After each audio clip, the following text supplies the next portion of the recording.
Hello students, today we are going to discuss about the first chapter of biology, that is the cell, the structural and functional unit of all the living organisms. So a cell is the smallest unit that is capable of performing all the life functions. Suppose this is the structure of a cell consisting of various organelles like the nucleus, endoplasmic reticulum, Golgi bodies, and all those things. Okay, and it is the smallest unit of our body which is capable of performing the life functions and the life processes that is going in inside our body. So the shape and size of the cell are related to the specific functions they performs. Okay, so the shape, it is not always constant, it varies according to the functions they perform. Each living cell has the capacity to perform certain basic functions. Cell contains a specific component known as organelles. There are different organelles, as we have already discussed, that is the mitochondria, chloroplast, which are present inside the cell. Each kind of organelle perform a specific functions. So the organelles that are present inside the cell are very specific in their functions, and each organelle is having a different function. All cells are found to have same organelle irrespective of their functions and which organism they are found in. So we will discuss about the plasma membrane now. The plasma membrane or the cell membrane both are the same thing. It is the outermost covering of the cell that separate the content of the cell from the external environment. Suppose here you can see the cell membrane. The cell membrane is also known as the plasma membrane, and it is the outermost covering of the cell that separates the content of the cell. Here is the content. These are the contents. The content of the cell from the external environment. Okay, suppose this is the external environment and these are the contents. So the cell membrane or the plasma membrane, what it do, it simply separate it from the external environment. The next point is it allows the entry and exit of materials in and out of the cell. It also prevents the movement of some other material and is therefore called a selectively permeable membrane. The cell membrane or the plasma membrane here, it allows certain materials to move in and certain materials to move out of the cell. Therefore it is also known as what? Your selectively permeable membrane. The plasma membrane is flexible and is made up of mostly lipids and proteins. So the compositions of the cell membrane is, it is mostly consisting of your lipids and your proteins in a definite ratios. Okay, so the plasma membrane and the cell membrane both are the same things. It is the external or the outermost covering of the cell which prevents the inner content from the external environment, and the composition of the cell membrane is mostly consisting of your lipids and proteins. Coming to the next topic is about the diffusion. So before proceeding, we should know two terms, that is the diffusion and osmosis, to have a clear idea for the above topics. Diffusion is the gaseous exchange that takes place from a region of higher concentration to a region of lower concentration. So you can see the diagram here. The diffusion of gaseous exchange or the gaseous particles from its region of higher concentration, here is the concentration is high, when it will move towards its lower concentration, that phenomena is known as your diffusion. So the term is simple, the gaseous exchange that takes place from the region of higher concentration to a region of lower concentrations. And one of the best example of the diffusion is the agarbatti. If you will place it at one corner, you can smell it in other corner. It occurs due to the process of diffusion. The next phenomena is about the osmosis. Osmosis is the movement of water from a region of its higher concentration to a region of its lower concentration through a semi-permeable membrane. Okay, suppose here it is the semi-permeable membrane and it contains high concentration of water, and this side jar, that is the jar B, contains the less amount of water. So the water will move from jar A to jar B through a selectively permeable membrane. that is the movement of water molecules from a region of higher concentration to a region of lower concentration is known as what? Your osmosis, and it occurs through a membrane known as selectively or semi permeable membrane. Now we will discuss about the different tonicity of the solution, in which the concept of osmosis is very important, and we know that the concept of osmosis is the movement of the water molecules from a region of higher concentration to a region of lower concentration. Here you can see that here is a jar consisting of a cell. This portion is your cell, and the external medium is your water. As you can observe that in the external medium of the water only 10% of the salt is present.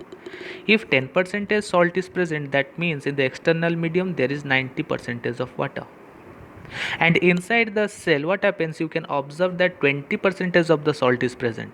If 20% salt is present inside the cell, that means 80% of water is present inside the cell.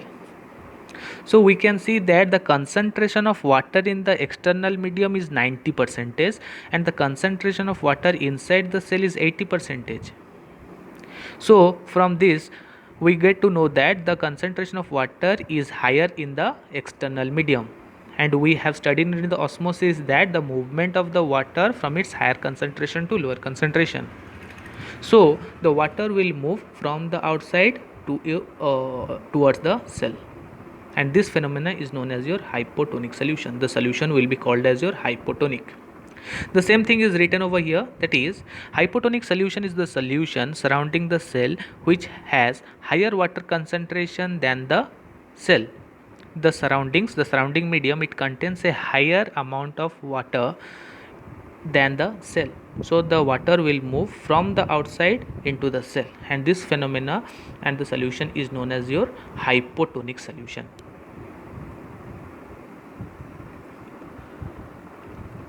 The next one is your isotonic solution. In cases of isotonic solution, what happens, the water concentration will remain same inside the cell as well as outside the cell. You can see here that the salt is 10%, that is the 90% is water in the outside, and inside the cell also the salt is 10%, that is 90% is water inside the cell.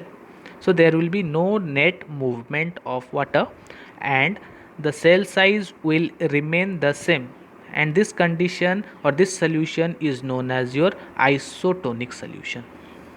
That is no net movement of water into and out of the cell, and the cell size will remain the same. Whereas in cases of hypotonic solution, water is getting into the cell, that means the cell will swell, its size will increase. Moving to the next solution is a type of solution known as hypertonic solution. In cases of hypertonic solution, you can observe that inside the cell there is 10% water. That means inside the cell there will be 90% water. If salt consisting of 10%, rest 90% will be water. Whereas in the outer side there is 20% salt. That means 80% water. So we can observe here that the concentration of water inside the cell is higher than the external medium. So from this we can conclude that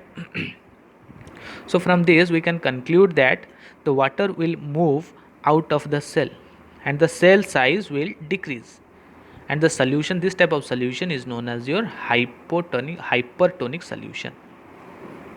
Okay, therefore the cell size will shrink. So there are basically three types of solution on the basis of tonicity, that is hypotonic, isotonic and hypertonic. In hypotonic, the cell size will increase as water is getting into the cell. In isotonic solution, there is no net movement of water, and in hypertonic solution, water will come out of the cell and the cell size will decrease or the cell will shrink. Next comes the term plasmolysis. Plasmolysis is the phenomenon by which a plant shell shrinks away from the cell wall when it loses water by the osmosis. If water will come out of the cell, Okay, the cell wall loses, and this phenomenon is known as your plasmolysis. Coming to the next topic is about the cell wall. The most common difference between a plant cell and the animal cell is the presence of the cell wall. In plant cell, the cell wall is observed, whereas in animal cell there is no presence of the cell wall. So cell wall, it is the hard outer covering of the cell. It is present outside the cell membrane. We know that the cell membrane is also known as the plasma membrane. So if it is the plasma membrane or the cell membrane, outside this present what? Your cell wall, and it is present only in the case of animals. And what is the composition of the cell wall? Cell wall is mostly composed of your cellulose. It is a complex substance and provides structural change or structural strength to the plants. Cell wall is present in the plant cell only, as we have already discussed, and help the plant to withstand the environmental changes. The next topic is about the nucleus. So the nucleus, as we know that it controls the whole cell, as we have discussed in our classes earlier. It is having a double layer covering, that is, it is consisting of two layers. Suppose it is the nucleus and it consists of two layers.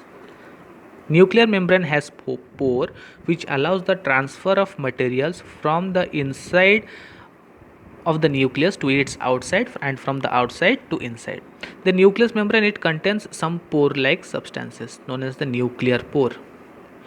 Through this nuclear pore, what happens? The water and the other materials comes into the cell or into the nucleus, and from the nucleus towards the outer side. It contains the chromosome, which are visible as the rod-shaped structure only when the cell is about to divide. Chromosome contains information, that is the DNA, as we have already discussed. So inside the nucleus, what is present? There is presence of chromosomes, that is presence of the chromosomes, and inside the chromosome there is presence of DNA, and DNA carries your gene or the genetic materials. And the next topic is about the cytoplasm. It is the fluid content inside the plasma membrane. The fluid that is present here, the fluid that is present inside the plasma membrane is known as your cytoplasm, and it contains specialized cell organelles.